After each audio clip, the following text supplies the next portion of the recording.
প্রিয় বন্ধুরা, আপনাদের সবাইকে প্রভু যিশুর নামে স্বাগত জানাই। আপনাদের সবাইকে আমি প্রভু যিশুর নামে স্বাগত জানাই। আজকে আমি আপনাদের সঙ্গে আলোচনা করব উদ্ধার বা স্যালভেশনের ব্যাপারে। উদ্ধার বা স্যালভেশনের ব্যাপারে আমরা যদি ডিকশনারিতে যাই বা অভিধান, বাংলা যেটাকে অভিধান বলে, ডিকশনারি থেকে স্যালভেশন বা উদ্ধারের মানে বুঝতে যাই, তো আমরা দেখতে পাবো স্যালভেশন বা উদ্ধার মানে এমন একটা অবস্থা যেখানে যেখানে মানুষ সম্পূর্ণ ধ্বংসের পথে চলছে আর ধ্বংসের দিকে চলছে, তার সেখান থেকে ফেরার আর কোনো রাস্তা নেই, সেখান থেকে বাঁচার কোনো রাস্তা নেই। সেখান থেকে যখন তাকে বাঁচানো হচ্ছে সেটাকে উদ্ধার বা স্যালভেশন বলে।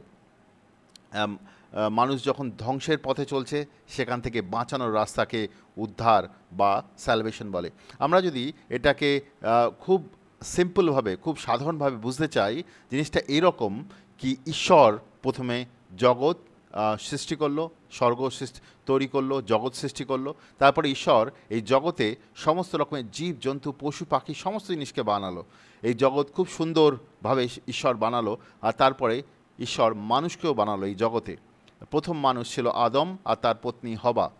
তো প্রথম মানুষ আর তার পত্নী ঈশ্বরের সঙ্গে গভীর সম্বন্ধ রাখতো, তারা ঈশ্বরের সঙ্গে সম্পর্ক রাখতো প্রত্যেক দিন।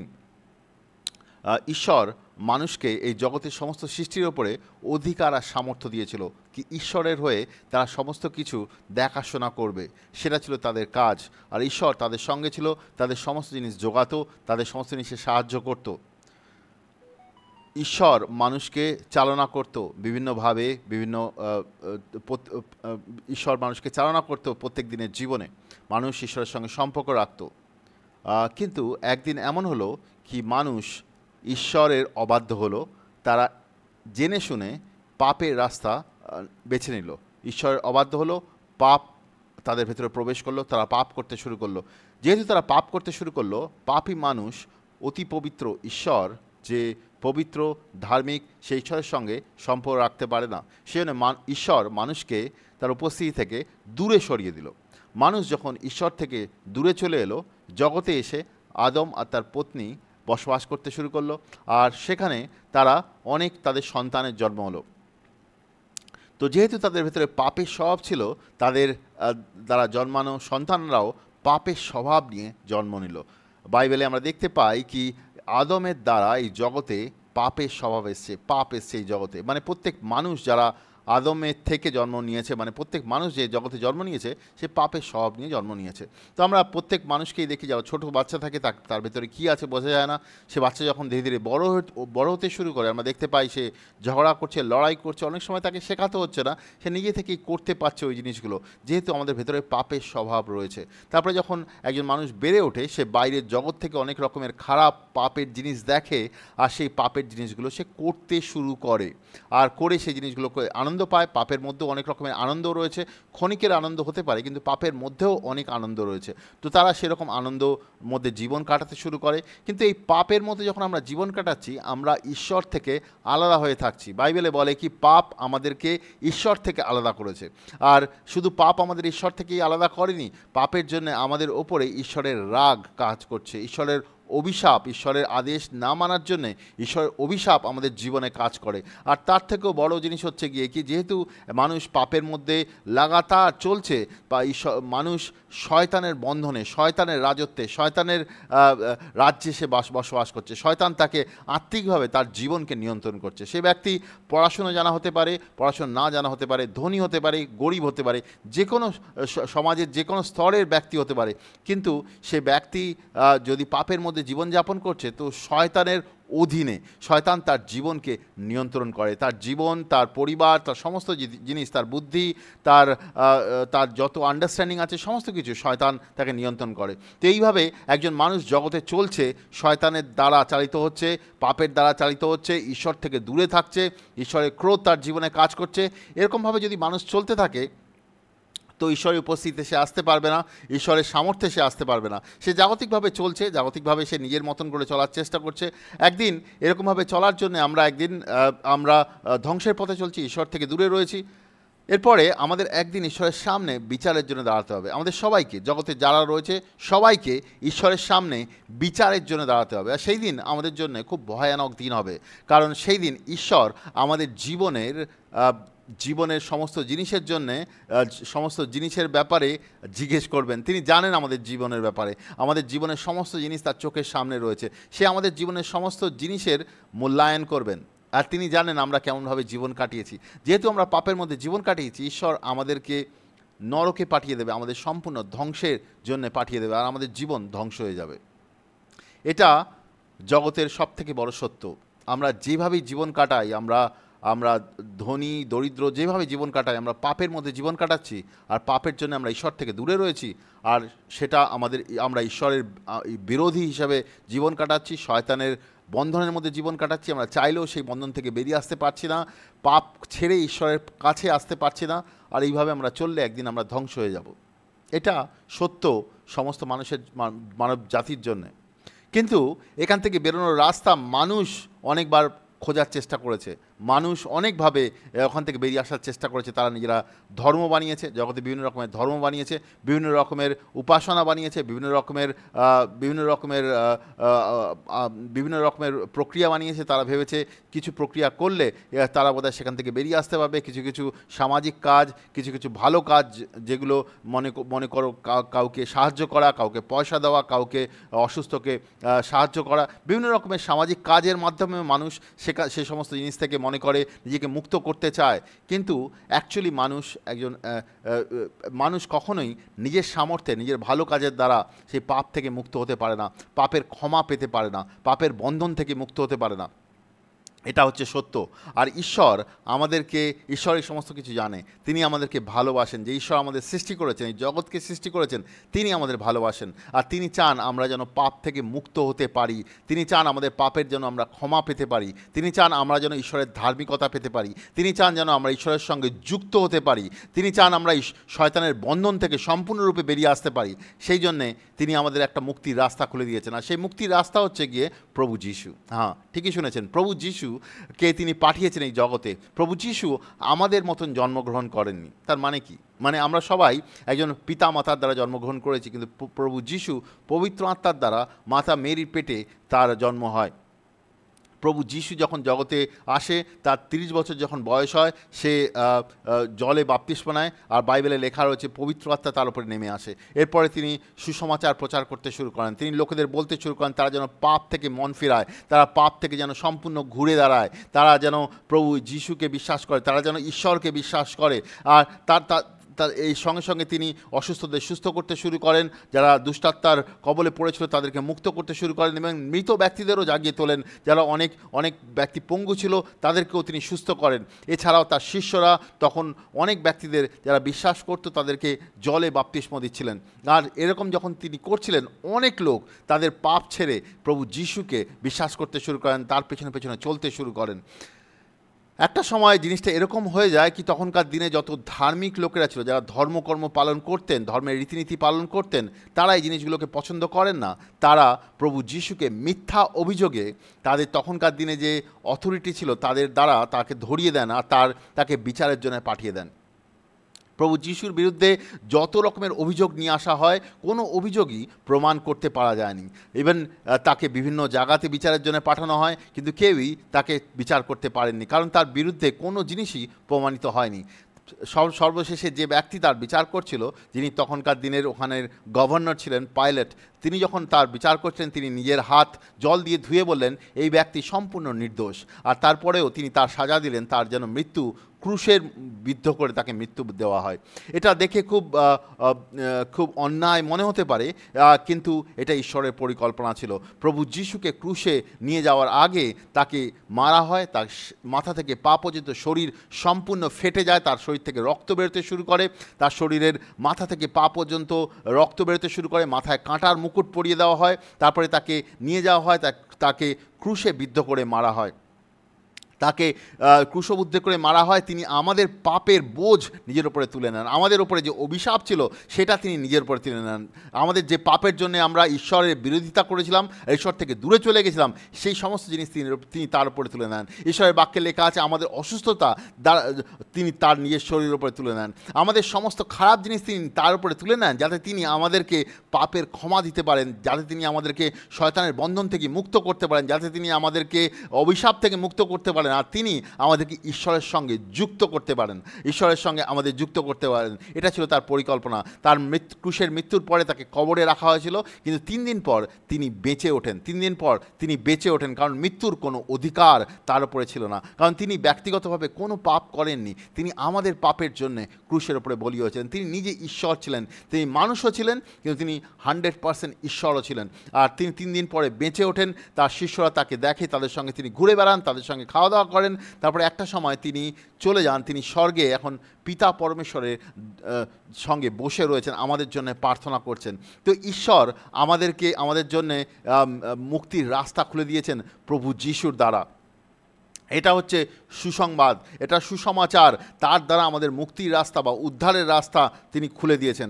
বর্তমান সময় অনেক লোক উদ্ধারের জন্য ঘুরে বেড়াচ্ছেন, বিভিন্ন রকমের ধর্মকর্ম করছেন, বিভিন্ন রকমের রীতিনীতি পালন করছেন। তারা মনে করছেন এই সমস্ত জিনিস করলে বোধহয় ঈশ্বর তাদেরকে ক্ষমা করবেন, সেখান থেকে এই শয়তানের বন্ধন থেকে তারা মুক্তি পাবে। কিন্তু ঈশ্বর আমাদেরকে একটা রাস্তার দ্বারাই ক্ষমা করেন, তার পুত্রের রাস্তা দ্বারা। তার পুত্র আমাদের জন্যে বলি হয়েছিল ক্রুশের উপরে, তার মৃত্যুর দ্বারা আমাদের পাপের ক্ষমা হয়, আর তার মৃত্যুর দ্বারা আমরা ঈশ্বরের সঙ্গে মিলিত হতে পারি। বাইবেলের কিছু ভার্স আমরা দেখব। 1 তিমোথী তার 2:5 লেখা আছে, কারণ একমাত্র ঈশ্বর আছেন, ঈশ্বর ও মানুষের মধ্যে একমাত্র মধ্যস্থতাকারী আছেন, যিনি হচ্ছেন প্রভু যিশু। প্রভু যিশু হচ্ছেন আমাদের ঈশ্বর আর মানুষের মধ্যে মধ্যস্থতাকারী। যেহেতু ঈশ্বর আর মানুষ আলাদা হয়ে গেছিলো, সেই জন্যে তাদের মধ্যে মধ্যস্থতাকারী এসেছিলেন, তিনি হচ্ছিলেন প্রভু যিশু। যিশাইয়র 59:2 লেখা আছে, কিন্তু তোমাদের অপরাধ সকল তোমাদের ঈশ্বরের সহিত তোমাদেরকে বিচ্ছেদ জন্মাইয়াছে, আর তোমাদের পাপ সকল তোমাদের হইতে তাহার শ্রীমুখ আচ্ছেদন করেছে, এজন্য তিনি শোনেন না। তো বলতে চাইছি যে পাপ আমাদেরকে ঈশ্বর থেকে আলাদা করেছে, সে ঈশ্বর আমাদের শোনে না। রোমিও 3:23 লেখা আছে, আমরা সকলেই পাপ করিয়াছি এবং ঈশ্বরের গৌরববিহীন হইয়াছি। কে পাপ করেছে জগতে? সমস্ত মানুষ। এমন কোনো ব্যক্তি নেই জগতে যিনি পাপ করেনি, প্রভু যিশু ছাড়া জগতের সমস্ত মানুষ পাপ করেছে, আর ঈশ্বরের উপস্থিতি থেকে তিনি দূরে চলে গেছেন। হিব্রিয়র 9:27 দেখতে পাই, এখানে লেখা আছে, মানুষ একবার মৃত্যু হবে, তারপরে তারা বিচারের জন্য দাঁড়াবে। সে যে কোনো ব্যক্তি হতে পারে, সে বড় মন্ত্রী আর ছোট কোনো গরিব ব্যক্তি, সমস্ত ব্যক্তি মৃত্যুর পরে একদিন বিচারের জন্য ঈশ্বরের সামনে দাঁড়াবে। 2 থেসalonica তার 1:8-9 যদি আমরা দেখি, এখানে লেখা আছে, যাহারা ঈশ্বরকে জানে না আর যাহারা আমাদের প্রভু যিশুর সুসমাচারের আজ্ঞাবহ নয়, তাদেরকে সমুচিত দণ্ড দিবেন তিনি। তাহারা প্রভুর মুখ হইতে আর তার শক্তির প্রতাপ হইতে অনন্ত কাল স্থায়ী বিনাশরূপ দণ্ড ভোগ করিবেন, আর ইহা সেই দিন ঘটিবে। মানে অনন্তকালের জন্য নরকে তারা চলে যাবে, সেই কথা বলছে। যারা ঈশ্বরকে বিশ্বাস করবে না, প্রভু যিশুকে জীবনে গ্রহণ করবে না, তারা অনন্তকালের জন্য নরকে যাবে। ঈশ্বরের যে উদ্ধারের রাস্তা আছে সেটাকে যারা গ্রহণ করবে না, তারা অনন্তকাল ধ্বংসের রাস্তায় বা অনন্তকালের নরকের রাস্তায় তারা যাবে। এখন প্রভু যিশু হচ্ছে উদ্ধারের রাস্তা। প্রভু যিশুর দ্বারা আমাদের সেই উদ্ধার পেতে হবে বা মুক্তি পেতে হবে। প্রভু যিশু ছাড়া উদ্ধার নেই। কিন্তু মানুষ এই জগতে বিভিন্ন রকমের রাস্তা খুঁজে বেরিয়েছে। অনন্তকাল থেকে মানুষ যবে থেকে বুঝতে পেরেছে তাকে উদ্ধারের দরকার আছে, যখন থেকে সে বুঝতে পেরেছে তার পাপ তাকে ঈশ্বর থেকে আলাদা করে, সে বুঝতে পেরেছে আর সে রাস্তা খুঁজে বেরিয়েছে। বিভিন্ন রকম রাস্তা খুঁজে বেরিয়েছে, বিভিন্ন রকমের ধর্ম তৈরি করেছে, বিভিন্ন রকমের রিলিজিয়ান তৈরি করেছে, বিভিন্ন রকমের ভালো কাজ তৈরি করেছে, যার দ্বারা তারা লোককে ভালো করতে পারে। ভালো কাজ করা ভালো, অ্যাকচুয়ালি আমাদের গরিবদের, অসুস্থদের, যাদের সাহায্যের দরকার আছে তাদের সাহায্য করাটা খুব ভালো, কিন্তু এগুলো করে আমরা ঈশ্বরের কাছে নির্দোষ প্রমাণিত হতে পারি না। তো মানুষ বিভিন্ন সময়, এখনও মানুষ এরকম বিভিন্ন কাজ করে নিজের পাপের বোঝা একটু কম করতে চেয়েছে। তারা চেয়েছে যে পাপ থেকে তারা সম্পূর্ণ বোধহয় বেরিয়ে আসতে পারবে, কিন্তু কোনো দিনই সফল হননি। তারা অনেক রকমের ভালো কাজ করার চেষ্টা করেছে, বিভিন্ন রকমের ধর্মস্থানে গিয়ে সেখানে অনেক টাকা ডোনেট করার চেষ্টা করেছে, টাকা পয়সা দেওয়ার চেষ্টা করেছে, ভালো কাজ করার চেষ্টা করেছে গরিবদের জন্য, দুস্থদের জন্য, সেগুলো খুব ভালো। কিন্তু আমরা বাইবেলে দেখতে পাই আমাদের ভালো কাজের দ্বারা আমরা আমরা ঈশ্বরের চোখে নির্দোষ প্রমাণিত হতে পারি না। আমাদের ভালো কাজের দ্বারা আমরা পাপের ক্ষমা পেতে পারি না। ভালো কাজের দ্বারা আমরা আমরা আমাদের অভিশাপ থেকে বেরিয়ে আসতে পারি না। ভালো কাজের দ্বারা আমরা শয়তানের বন্ধন থেকে মুক্ত হতে পারি না। ভালো কাজের দ্বারা ঈশ্বরের চোখে নির্দোষ আর ধার্মিক প্রমাণিত হতে পারি না।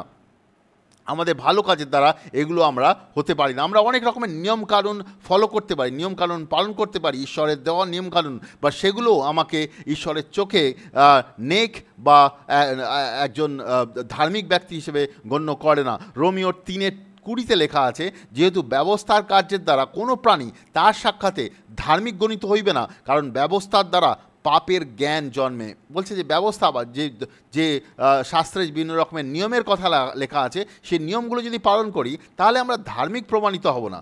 আমরা আমরা আমরা কিছু নিয়ম পালন করছি, সেটা হয়তো ভালো, আমাদের পাপ থেকে দূরে রাখছে, কিন্তু ঈশ্বরের নজরে আমরা ধার্মিক প্রমাণিত হতে পারবো না। মানে আমাদের কোনো ভালো কাজের দ্বারা আমরা ঈশ্বরের নজরে ভালো হতে পারবো না। এরপরে যদি আমরা যিশাইয়র 64:6 দেখি, সেখানে লেখা আছে আমাদের আমরা তো সকলে অশুচি ব্যক্তির সাদৃশ্য হইয়াছি, আমাদের সর্বপ্রকার ধার্মিকতা মলিন বস্ত্রের সমান। বলছে যে আমরা যত ভালো কাজ করি সেগুলো নোংরা কাপড়ের মতন ঈশ্বরের চোখে। আপনি যদি মনে করেন কি আপনি অনেক ভালো ভালো কাজ করছেন, আপনি সমাজ সেবা করছেন, অনেক লোককে পয়সা দিচ্ছেন, আপনার যে ধর্মস্থানে যাচ্ছেন সেখানে অনেক পয়সা দিচ্ছেন, আর তার দ্বারা ঈশ্বর আপনার পাপের ক্ষমা করবে, ঈশ্বরের বাক্যে লেখা আছে আপনার ভালো কাজ ঈশ্বরের নজরে মলিন বস্ত্রের সমান, নোংরা কাপড়ের মতন। আপনার ভালো কাজ ঈশ্বরের নজরে নোংরা কাপড়ের মতন। তার দ্বারা আপনি পাপের ক্ষমা পেতে পারেন না, তার দ্বারা আপনি শয়তানের বন্ধন থেকে বেরিয়ে আসতে পারেন না, তার দ্বারা আপনি ঈশ্বরের নজরে নেক বা ধার্মিক প্রতিপন্ন হতে পারেন না, তার দ্বারা আপনি শয়তানের বন্ধন থেকে বেরিয়ে আসতে পারেন না। তো এখন তো খুবই কঠিন হয়ে গেল, কারণ আমরা বুঝতে পারলাম আমরা পাপী, আমরা নিজেদের কাজের দ্বারা বেরিয়ে আসতে চাইছি কিন্তু বেরিয়ে আসতে পারছি না, আমরা বিভিন্ন রকমের ধর্মকর্ম পালন করার চেষ্টা করছি, সেখান থেকেও বেরিয়ে আসতে পারছি না। তো রাস্তাটা কি? রাস্তাটা হচ্ছে ঈশ্বর নিজের রাস্তা বের করে দিয়ে গেছেন। যেটা আমি বলছিলাম, প্রভু যিশু হচ্ছে রাস্তা। তিনি আমাদের জন্য এসেছিলেন, তিনি আমাদের পাপের জন্যে ক্রুশে জীবন দিয়েছেন, আমাদের পাপের জন্য বলি হয়েছেন। আমাদের মরার দরকার ছিল, আমাদের ওরকম মৃত্যুর দরকার ছিল, আমাদের পাপের সাজা ছিল মৃত্যু, কিন্তু প্রভু যিশু সেই সাজা নিজের ওপরে নিয়েছেন। আপনি যদি দেখে থাকবেন হয়তো প্রভু যিশুর যখন ক্রুশ দেখানো হয়, অনেক সময় 3টে ক্রুশ দেখানো হয়। সেটা সত্য, অ্যাকচুয়ালি প্রভু যিশু যখন ক্রুশারোপিত হয়েছিলেন তখন 3টে ক্রুশ ছিল। দুটো ক্রুশে দুটো যে সাইডের যে দুটো ক্রুশ ছিল, সেই ক্রুশে দুটো চোরকে রাখা হয়েছিল, যে চোরকে মারা হয়েছিল। যে মাঝখানের যে ক্রুশটা ছিল সেখানে বার্নাবাস বলে একজন ব্যক্তিকে মারার কথা ছিল। সেই ব্যক্তি অনেক রকমের নোংরা কাজ করেছে, অনেক রকমের দাগি আসামির কাজ করেছে সেইখানে, আর তার মৃত্যুর দরকার ছিল। সেই মাঝখানের যে ক্রুশটা ছিল সেখানে তাকে রাখার কথা ছিল, কিন্তু এমন হয় কি সেই দাগি আসামি বার্নাবাস তাকে ছেড়ে দেওয়া হয়, আর সেখানে একজন ধার্মিক ব্যক্তি প্রভু যিশুকে রাখা হয়। ধার্মিক ব্যক্তি প্রভু যিশুকে রাখা হয়। শাস্ত্রে লেখা আছে একজন ধার্মিক ব্যক্তির মৃত্যু হওয়া প্রয়োজন আছে সমস্ত মানব জাতির জন্যে, যাতে সেই ধার্মিক ব্যক্তির মৃত্যুর দ্বারা আমাদের পাপের ক্ষমা হয়, যাতে সেই ধার্মিক ব্যক্তির মৃত্যুর দ্বারা আমাদের অভিশাপগুলো আমাদের ওপর থেকে দূর হয়ে যায়। সে ধার্মিক ব্যক্তির মৃত্যুর দ্বারা আমাদের মানুষ আর ঈশ্বরের মধ্যে একটা সম্পর্ক স্থাপিত হয়। ধার্মিক ব্যক্তি প্রভু যিশুর মৃত্যুর দরকার ছিল, সেই জন্য তাকে ওই মাঝখানে ক্রুশের ওপরে রাখা হয়েছে। সেই মাঝখানে ক্রুশের ওপরে আমাদের যাওয়া দরকার ছিল। আমরা যারা পাপের মধ্যে জীবন কাটিয়েছি, সমস্ত মানব জাতিতে আমরা সবাই পাপের মধ্যে জীবন কাটিয়েছি, আর আমাদের মৃত্যু দরকার ছিল সেই মাঝখানে ক্রুশটাতে। কিন্তু প্রভু যিশু আমাদের জন্যে সাবস্টিটিউট, আমাদের জায়গা বদলি করেছেন। তিনি আমাদের জায়গায় ক্রুশে চলে গেছেন, মাঝখানে ক্রুশটাতে তিনি নিজের জীবন দিয়েছেন সেখানে, যাতে তিনি আমাদের পাপ দাম দিতে পারেন, আমাদের পাপের জন্য নিজের বলি হতে পারেন, আমাদের জন্যে তিনি মৃত্যুবরণ করতে পারেন, আর আমাদের পাপ থেকে তিনি ক্ষমা করতে পারেন।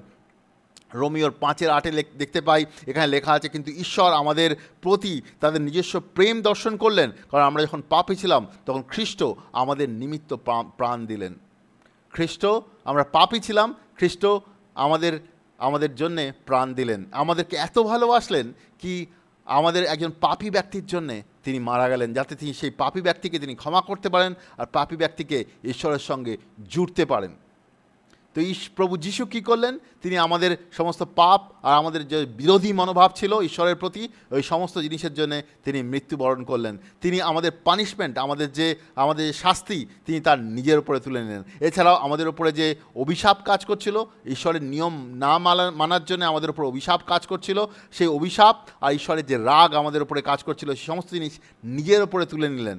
এছাড়াও আমাদের যে পাপ আমাদেরকে ঈশ্বর থেকে আলাদা করেছিল, সেটা তিনি তার উপরে তুলে নিলেন, যাতে তিনি আমাদেরকে ঈশ্বরের সঙ্গে এক করতে পারেন। আমাদের মৃত্যুবরণ করার দরকার ছিল, প্রভু যিশু আমাদের জায়গায় নিজে মৃত্যুবরণ করলেন। তো তিনি আমাদের জায়গাতে জীবন দিলেন, যাতে তিনি আমাদেরকে ঈশ্বরের সঙ্গে যুক্ত করতে পারেন। আমরা সমস্ত পাপ থেকে ক্ষমা পেলাম। আমাদের সমস্ত পাপ, একজন ব্যক্তির যত পাপের হিসাব আছে, সমস্ত পাপ যদি লেখা হয় এক জায়গাতে, ওই সমস্ত পাপের জন্য ক্ষমা প্রভু যিশু দিয়েছেন। এই জগতের সমস্ত মানব জাতির পাপের ক্ষমা তিনি দিয়েছেন। আমরা সবাই প্রভু যিশুর দ্বারা সমস্ত পাপের ক্ষমা পেতে পারি। সমস্ত পাপ A to Z সমস্ত পাপের ক্ষমা পেতে পারি প্রভু যিশুর মৃত্যুর দ্বারা। বাইবেলে এটা লেখা রয়েছে যে আমরা সমস্ত পাপের ক্ষমা পেতে পারি। এছাড়াও বাইবেলে লেখা আছে, যিশাইয়া 53:4 লেখা রয়েছে কি তিনি শরীরে আঘাত তুলে নিলেন, যাতে তিনি আমাদের সম্পূর্ণ সুস্থ করতে পারেন। বাইবেলে লেখা রয়েছে 2 কোরিন্থীয় 5:21 লেখা রয়েছে, আমাদের পাপ তার উপরে দেওয়া হলো যাতে তার ধার্মিকতা আমরা পাই। ঈশ্বর শুধু আমাদের পাপ নিজের উপরে তুলে নেননি, তিনি তার ধার্মিকতা আমাদের দিয়েছেন। ঈশ্বরের ধার্মিকতা, যেটা আপনি কোনো কাজের দ্বারা পেতে পারেন না। এই জগতে অনেক লোক ধার্মিক হওয়ার জন্য অনেক কিছু করছে, খালি পায়ে ঘুরে বেড়াচ্ছে, উপবাস করছে, মানে অনেক জায়গায় যাচ্ছে যাতে তারা ধার্মিকতা পায়। কিন্তু এখানে আমরা দেখতে পাচ্ছি ঈশ্বরের অনুগ্রহে, বিশ্বাসের দ্বারা আমরা সে ধার্মিকতা পেতে পারি। প্রভু যিশু আমাদের সে ধার্মিকতা দিয়েছেন। তার ক্রুশের মৃত্যুর দ্বারা তিনি আমাদের তার ধার্মিকতা দিয়েছেন। তিনি আমাদের পাপ নিজের উপরে তুলে নিয়েছেন আর তার ধার্মিকতা আমাদের দিয়েছেন। আমাদের ধার্মিকতা নয়, ঈশ্বরের ধার্মিকতা তিনি আমাদের উপরে দিয়েছেন। একটা নতুন কাপড়ের মতন তিনি আমাদের উপরে জড়িয়ে দিয়েছেন তার ধার্মিকতা। এছাড়াও বাইবেলে লেখা আছে, হিব্রিয় 2:9 লেখা রয়েছে, তিনি আমাদের জন্যে মৃত্যুবরণ করলেন যাতে আমরা তার জীবন আমরা কাটাতে পারি। যে বাইবেলে এটাও লেখা রয়েছে, গ্যালাতীয় 3:13-14 লেখা রয়েছে, তিনি আমাদের অভিশাপ, আমাদের উপরে যে অভিশাপ কাজ করছিল, তিনি সেটা নিজের উপরে তুলে নিলেন, যাতে আমাদের উপরে ঈশ্বরের আশীর্বাদ নেমে আসে। আমাদের মধ্যে যে দারিদ্রতা কাজ করছিল, সেটা তিনি নিজের উপরে তুলে নিলেন। 2 কোরিন্থীয় 8:9 এটা লেখা আছে, আমাদের উপরে যে দারিদ্রতা কাজ করছিল, সেটা তিনি নিজের উপরে তুলে নিলেন, যাতে তিনি তার আশীর্বাদ তিনি আমাদেরকে দিতে পারেন। এছাড়াও তিনি আমাদের উপরে যে লজ্জা কাজ করছিল, তিনি সেটা নিজের উপরে তুলে নিলেন। লজ্জা, আমরা বিভিন্ন সময় লজ্জার মধ্যে জীবন কাটাই, সেই লজ্জা তিনি নিজের উপরে তুলে নিলেন, যাতে তিনি আমাদেরকে তার লজ্জা মুক্ত জীবন আমাদের দিতে পারেন। যিশাইয়া 53:3 লেখা আছে, তিনি আমাদের নিজের উপরে লজ্জা তুলে নিলেন। তিনি লজ্জিত হয়েছিলেন, তার শরীরে কোনো কাপড় ছিল না, সম্পূর্ণ উলঙ্গ অবস্থায় তিনি ক্রুশের উপরে তাকে ক্রুশবিদ্ধ করা হয়। তিনি সম্পূর্ণ লজ্জা সহ্য করেছেন, আমাদের লজ্জা তিনি সহ্য করেছেন। তিনি একজন ধার্মিক ব্যক্তি ছিলেন, তাকে লজ্জিত হওয়ার দরকার ছিল না, কিন্তু তিনি আমাদের জন্য লজ্জিত হয়েছেন, তাই তিনি আমাদের সম্পূর্ণরূপে লজ্জা থেকে মুক্ত করতে পারেন। এছাড়াও তিনি আমাদের সম্পূর্ণ ঈশ্বর থেকে প্রত্যাখ্যান গ্রহণ করেন, বা ইংলিশে বলে রিজেকশন। তিনি সম্পূর্ণ রিজেকশন পান ঈশ্বরের কাছ থেকে। রিজেকশন মানে আমরা অনেক সময় প্রত্যাখ্যান গ্রহণ করি অনেক ব্যক্তির কাছ থেকে, যত কাছের ব্যক্তি হয়, আর তারা আমাদের ছেড়ে দেয় বা আমাদেরকে প্রত্যাখ্যান করে, সেগুলো আমাদেরকে আঘাত করে। এখানে ঈশ্বরের বাক্যে আমরা দেখতে পাই, মথির 27:46 আর 51 লেখা রয়েছে, যখন প্রভু যিশু ক্রুশের ওপরে মৃত্যুবরণের আগে পিতা ঈশ্বর তাকে কিছু সময়ের জন্য ছেড়ে দিয়েছিল। প্রভু যিশু বলতে শুরু করেন, পিতা ঈশ্বর, তুমি আমাকে কেন ছেড়ে দিলে? এই জন্য তাকে ছেড়ে দিল, কারণ তার উপরে জগতের সমস্ত পাপ গিয়ে পড়েছিল। প্রভু যিশু আমাদের প্রত্যাখ্যান নিজের উপরে তুলে নেন, যাতে তিনি ঈশ্বরের গ্রহণযোগ্যতা আমাদের জীবনে দিতে পারেন। আর সে সম্পূর্ণ ঈশ্বর থেকে আলাদা হয়ে গেছিল কিছু সময়ের জন্য, যাতে তিনি ঈশ্বরের সঙ্গে আমাদেরকে যুক্ত করতে পারেন। যিশাইয়া 53:8 লেখা রয়েছে, তিনি আমাদের পুরনো মানুষকে, আমাদের ভিতরে যে পাপী মানুষ ছিল, পুরনো যে স্বভাব ছিল, সেই মানুষের মৃত্যু ঘটান তিনি, যাতে আমরা তার জীবন এই জগতে কাটাতে পারি। রোমিও 6:6 লেখা আছে, আমাদেরকে নতুন জীবন দিতে এসেছেন। এটাই হচ্ছে উদ্ধার। উদ্ধার, কিন্তু উদ্ধার আমরা এক সময় পাই না। উদ্ধার আমরা নতুন জীবনের মাধ্যমে গ্রহণ করি। আমরা যখন ঈশ্বরে বিশ্বাস করি, বিশ্বাস করে সুসমাচারে বিশ্বাস করি, প্রভু যিশুকে বিশ্বাস করি প্রভু আর উদ্ধারকর্তা হিসেবে, তারপরে আমরা বিশ্বাস করে পাপ থেকে সম্পূর্ণ মন ফেরাই, পাপগুলো স্বীকার করি আর পাপগুলো ছেড়ে ঈশ্বরের দিকে ঘুরে দাঁড়াই। সেটা যখন করি, ঈশ্বর আমাদের হৃদয়কে বদলে দেয়। যে হৃদয় আমাদের পাপ করার দিকে নিয়ে যেত, সেই হৃদয়কে ঈশ্বর বদলে দেয়। আর তার সঙ্গে সঙ্গে ঈশ্বর চায় যেন আমরা বিশ্বাসে জলে বাপ্তিস্ম নিই। জলে বাপ্তিস্মর দ্বারা পুরনো জীবনের কবর হয়, রোমিও 6 এ ব্যাপারে লেখা আছে। তার সঙ্গে সঙ্গে ঈশ্বর আমাদেরকে নতুন আত্মা দেয়, পবিত্র আত্মা আমাদের ভেতরে আসে, যাতে আমরা ঈশ্বরের আত্মার দ্বারা চালিত হতে পারি। তো আমরা নতুন জীবন পেতে পারি। উদ্ধার শুরু হয় নতুন জীবন পাওয়ার মাধ্যমে। এইভাবে প্রভু যিশুতে আমরা যদি নতুন জীবন পাই, তাহলে আমরা উদ্ধারের রাস্তায় চলতে শুরু করি। যোহনের 3 যদি যাই, সেখানে প্রভু যিশু নিকোদমকেও এই কথা বলছিল, সেন জল আর আত্মার দ্বারা অবশ্যই নতুন জন্ম লাভ করে। প্রেরিতের 2:38 যদি যাই, পিতর যখন অনেক ইহুদিদের সঙ্গে কথা বলছিল, তিনি তাদেরকেও এটা বলছিলেন, তারা তাদের হৃদয় যখন শেলবিদ্ধ হইল, পবিত্র আত্মা যাদের হৃদয়কে ছুঁয়ে গেল, তখন পিতর তাদেরকে বলল, তোমরা পাপ থেকে মন পরিবর্তন করো, জলে বাপ্তিস্ম নাও, পবিত্র আত্মা পাও। সে তাদেরকে বলল, তোমরা প্রভু যিশুতে নতুন জন্ম প্রাপ্ত হও। আর সেদিনকে 3000 লোক প্রভু যিশুকে গ্রহণ করে। এইভাবেই আমরা উদ্ধারে প্রবেশ করতে পারি। উদ্ধার শুরু হয় আমাদের জীবনে, আর উদ্ধারের রাস্তায় আমরা চলতে শুরু করি। প্রভু যিশু হচ্ছে উদ্ধার, আর প্রভু যিশুকে যখন আমরা গ্রহণ করি, তখন আমরা উদ্ধারের রাস্তায় চলতে শুরু করি নতুন জীবন পাওয়ার মাধ্যমে। কিন্তু এই উদ্ধার কিন্তু ওই প্রভু যিশুকে গ্রহণ করার মাধ্যমেই শেষ হয়ে যায় না। আমরা সেই উদ্ধারে লাগাতার আমাদের জীবন চলতে হবে। ঈশ্বরে বিশ্বস্ত হয়ে ঈশ্বরের সঙ্গে আমাদেরকে লাগাতার চলতে হবে, যাতে লাস্ট দিন পর্যন্ত, আমাদের জীবনের লাস্ট দিন পর্যন্ত ঈশ্বরের প্রতি বিশ্বস্ত থাকবো, ঈশ্বরের বাধ্য হব, ঈশ্বরের ইচ্ছা অনুসারে আমাদের জীবন চলবো। আর যদি আমরা সেরকমভাবে চলি, তাহলে ঈশ্বর আমাদেরকে সম্পূর্ণ উদ্ধার দিকে নিয়ে যাবে। প্রভু যিশু যখন ফিরে আসবেন বা আমাদের মৃত্যু হবে, যেটাই প্রথমে হবে, ঈশ্বর আমাদেরকে সম্পূর্ণ উদ্ধারে যেতে সাহায্য করবেন। মথির 24:13 দেখতে পাই, এখানে লেখা আছে, কিন্তু যে কেউ শেষ পর্যন্ত স্থির থাকিবে সেই পরিত্রাণ পাইবে। আমাদের শেষ পর্যন্ত স্থির থাকতে হবে। এটা নয় কি আমি 10 বছর আগে প্রভু যিশুকে গ্রহণ করেছি আর এখন আমি যেরকমভাবে চাই সেরকমভাবে জীবন কাটাবো, না না না, সেটা বলছে না প্রভু যিশু। আমরা উদাহরণ দেখব, বেশ কিছু লোক আর নিজের মতন করে জীবন কাটানোর চেষ্টা করেছে। ঈশ্বর চায় না এরকমভাবে জীবন কাটাই। ঈশ্বর চায় যেন আমরা তার ইচ্ছা অনুসারে জীবন কাটাই। যখন আমরা ঈশ্বরকে বিশ্বাস করতাম না, তখন আমরা নিজের ইচ্ছা অনুসারে জীবন কাটাতে পারি। কিন্তু যখন ঈশ্বরকে আমরা বিশ্বাস করেছি, নতুন জন্ম প্রাপ্ত হয়েছি, ঈশ্বরের পবিত্র আত্মা প্রাপ্ত করেছি, তারপরে আমরা নিজের মতন করে জীবন কাটাতে পারি না, আমরা জগতের মতন করে জীবন কাটাতে পারি না, আমরা ঈশ্বরের মতন করে জীবন কাটাতে হবে। আমাদের মনকে পরিবর্তন করতে হবে, আর ঈশ্বরের ইচ্ছা অনুসারে আমাদের জীবন প্রত্যেক দিন চলতে হবে। হিব্রিয় 3:14 লেখা রয়েছে, কেননা আমরা খ্রিস্টের সহভাগী হইয়াছি, যদি আদি হইতে আমাদের নিশ্চয়তা জ্ঞান শেষ পর্যন্ত দৃঢ় করিয়া ধারণ করি। তো বলছে যে আমরা খ্রিস্টের সহভাগী হয়েছি, আর আমাদের লাস্ট দিন পর্যন্ত আমাদের ঈশ্বরের আন্ডারস্ট্যান্ডিং আমাদের চলতে হবে, তাকে বিশ্বাস করে তার ফেথফুল হয়ে আমাদের চলতে হবে।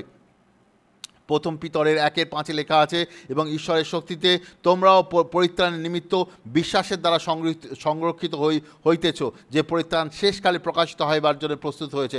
পরিত্রাণ, ফাইনাল পরিত্রাণ বা ফাইনাল স্যালভেশন আমাদের জন্য ওয়েট করছে যখন প্রভু যিশু ফিরে আসবেন।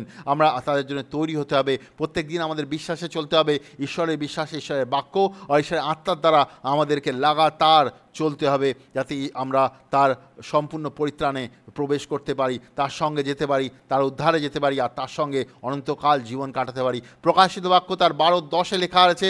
এখন আমরা মাফ করবেন, রোমিও 13:11 লেখা রয়েছে কি, আর এইরূপ করো, কারণ তোমরা এই কাল জ্ঞাত আছো, ফলত এখন তোমাদের নিদ্রা হইতে জাগিবার সময় উপস্থিত। কেননা যখন আমরা বিশ্বাস করিয়াছিলাম, তখন অপেক্ষা এখন পরিত্রাণ আমাদের আরও সন্নিকটে। বলছে যে তুমি যখন প্রভু যিশুকে গ্রহণ করেছো, তখন থেকে এখন পরিত্রাণ আরও কাছে, মানে সেটা ফাইনাল স্যালভেশনের কথা বলছে, যখন প্রভু যিশু ফিরে আসবেন বা আমরা এই জগৎ ছেড়ে চলে যাব, সেটা হচ্ছে ফাইনাল সময়। আমাদের বিশ্বস্ত থাকতে হবে, লাস্ট দিন পর্যন্ত ঈশ্বরের সঙ্গে চলতে হবে। আমরা আমাদের জীবন নিজের মতন করে বা জগতের মতন করে চলতে পারি না। প্রকাশিত বাক্য 19:7 লেখা আছে, আইসো আমরা আনন্দ উল্লাস করি, আমাদের তাহাকে গৌরব প্রদান করি, কারণ মেষশাবকের বিবাহ উপস্থিত হইল, আর তার ভার্যা আপনাকে প্রস্তুত করিল। ভার্যা কে? তার ওয়াইফকে, তার বউকে আমরা আমরা তাদের নিজেদেরকে যেন আমরা প্রস্তুত করি প্রভু যিশুর সঙ্গে মিলিত হওয়ার জন্য। প্রভু যিশু আসছে, তার সঙ্গে আমাদের মিলিত হতে হবে, তার জন্য আমাদের নিজেদেরকে প্রস্তুত করতে হবে। কেমনভাবে প্রস্তুত করব? তার প্রতি যদি আমরা বিশ্বস্ত থাকি, তার বাক্য অনুসারে যদি চলি, আমরা তার আত্মার অনুসারে যদি চলি, তাহলে আমরা বিশ্বস্ত থাকবো তার সঙ্গে। আর তাহলে আমরা নিজেদেরকে প্রস্তুত করব প্রভু যিশুর দ্বিতীয় আগমনের জন্য, প্রভু যিশুর সঙ্গে যাওয়ার জন্য, প্রভু যিশুর সামনে বিচারের জন্য দাঁড়ানোর জন্য, আর প্রভু যিশুর সঙ্গে অনন্তকাল স্বর্গে থাকার জন্য আমরা নিজেদেরকে প্রস্তুত করব। ঈশ্বর চান যেন আমরা নিজেদেরকে প্রস্তুত করি আর ঈশ্বরের সঙ্গে যাই। ঈশ্বর চান আমাদেরকে প্রস্তুত করতে।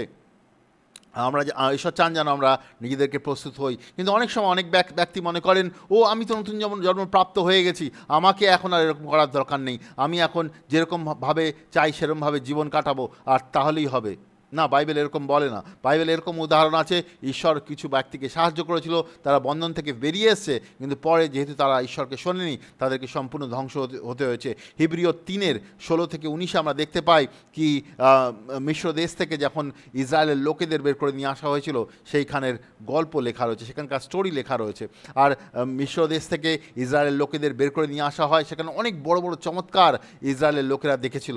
কিন্তু তারপরে তারা দেখে কি লাল সমুদ্রকেও ঈশ্বর ভাগ করে দেয়, সেখান থেকেও ঈশ্বর তাদেরকে বের করে নিয়ে আসে। তারপরে ঈশ্বর সেই ইসরায়েলের লোকেদের যে মরুভূমির মধ্যে প্রত্যেক দিন খাওয়া পড়া সমস্ত কিছু দিত, তাদেরকে রক্ষা করতো শয়তান, মানে যারা তাদের বিপক্ষে ছিল তাদের হাত থেকে, সমস্ত জিনিসে ঈশ্বর তাদেরকে সাহায্য করতো। কিন্তু তারপরেও একটা সময় এই ইসরায়েলের লোকেরাই ঈশ্বরকে মানতে বন্ধ করে দেয়, তারা ঈশ্বরকে মানা বন্ধ করে দেয়, ঈশ্বরের কথা শুনতে বন্ধ করে দেয়। তারপরে কি হয়? ঈশ্বর তাদেরকে ধ্বংস করে দেয়, তাদেরকে ওই যে ঈশ্বরের বিশ্রামে, মানে ঈশ্বর যে রাজ্যে তাদেরকে নিয়ে যাওয়ার ছিল সেই রাজ্যে প্রবেশ করতে দেয়নি, তারা ধ্বংস হয়ে যায়, কারণ তারা ঈশ্বরের অবাধ্য হয়। তো এই ব্যাপারে হিব্রিয় 4 যদি যাই, হিব্রিয় 4:11 লেখা আছে, এই যে বিশ্রামে প্রবেশ করিতে যত্ন করি, যেন কেউ অবাধ্যতায় সেই দৃষ্টান্ত অনুসারে পতিত না হয়। বলছে যে এই যে ইসরায়েলের লোকেরা পাপে পড়ে গেছিলো, তারা ধ্বংস হয়ে যায়, এই সমস্ত জিনিস আমাদের জন্যই উল্লেখ করা হয়েছে, যাতে আমরা যেন অবাধ্য না হয়ে যাই। ঈশ্বরকে গ্রহণ করার পরে, ঈশ্বরের নতুন জীবন প্রাপ্ত হওয়ার পরে ঈশ্বরের অবাধ্য না হয়ে যায়, আর সেই হিসেবে ঈশ্বরের রাস্তা থেকে দূরে যেন না চলে যায়। ঈশ্বর কিন্তু আমাদেরকে সাহায্য করতে চায়, সে চায় যেন আমরা তার বাধ্য হই, তার সঙ্গে সঙ্গে চলি। আমরা চাইলে তার সঙ্গে নাও চলতে পারি, আমরা চাইলে আমরা পাপের রাস্তা চলতে পারি, আমরা অন্ধকারের রাস্তা চলতে পারি, কিন্তু সেটা ঈশ্বর চায় না। আমরা যদি ওরমভাবে চলি, আমরা ধ্বংস হয়ে যাব। আমরা ঈশ্বরে প্রভু যিশুতে নতুন জন্ম প্রাপ্ত হতে পারি একটা সময়, কিন্তু তারপরেও যদি আমরা ঈশ্বরের সঙ্গে লাগাতার না চলি, তাহলে ঈশ্বর আমাদেরকে ধ্বংসের রাস্তা দেখাবে। এটা এমন নয় কি আমরা একটা সময় প্রভু যিশুকে গ্রহণ করেছি আর এখন আমি যেমনভাবে চাই তেমনভাবে জীবন কাটাবো, সেটা বাইবেল বলে না। বাইবেল এটা দেখতে পাই যোহনের 14:15-তে, তোমরা যদি আমাকে প্রেম করো তাহলে আমার আজ্ঞা পালন করবে। আমরা যদি সত্যি ঈশ্বরকে ভালোবাসি, ঈশ্বরকে গ্রহণ করে থাকি, তাহলে তার আজ্ঞা পালন করব। তার আজ্ঞা পালন করা কোনো কঠিন ব্যাপার নয়, কারণ ঈশ্বরের আত্মা আমাদেরকে সাহায্য করে। যখন একজন ব্যক্তি প্রভু যিশুকে গ্রহণ করেনি, তখন তাকে আজ্ঞা পালন করতে তার খুব কঠিন হয়, কিন্তু যখন সে প্রভু যিশুতে নতুন জন্ম প্রাপ্ত হয়েছে, তারপরে তা আজ্ঞা পালন করা তার জন্য সহজ হয়ে দাঁড়ায়, কারণ পবিত্র আত্মা তাকে সাহায্য করে, পবিত্র আত্মার ঈশ্বরের বাক্য তাকে সাহায্য করে আজ্ঞা পালন করতে। আমরা যদি যাকবের 1:22 দেখতে পাই, সেখানে লেখা আছে, বাক্যের কার্যকারী হও, আপনাদিগকে ভুলাইয়া শ্রোতা মাত্র হইও না। মানে তুমি যেটা শুনছো, শুধু শোনার ব্যক্তি হইও না, সেটা আজ্ঞাও পালন করো। অনেক সময় অনেক ব্যক্তি শোনে কি করতে হবে ঈশ্বরের বাক্য থেকে, কিন্তু ঈশ্বরের বাক্য যেটা বলছে সেগুলো সে করতে চায় না, সেটা ঈশ্বর বলছে না। ঈশ্বর বলছে যে তুমি যেটা শুনছো সেটার আজ্ঞা পালন করো। আমরা যখন ঈশ্বরের সঙ্গে চলছি প্রত্যেক দিন, ঈশ্বর যেগুলো বলছে সেগুলো আমাদের পালন করতে হবে। সেগুলো যদি পালন না করি, তাহলে ঈশ্বরের বাধ্য নই, ঈশ্বরের সঙ্গে আমরা চলছি না। ঈশ্বরের সঙ্গে চলা মানে ঈশ্বর যেগুলো বলছে সেগুলো আমরা যেন পালন করি। তো ঈশ্বর চান যেন আমরা তার আজ্ঞা পালন করি।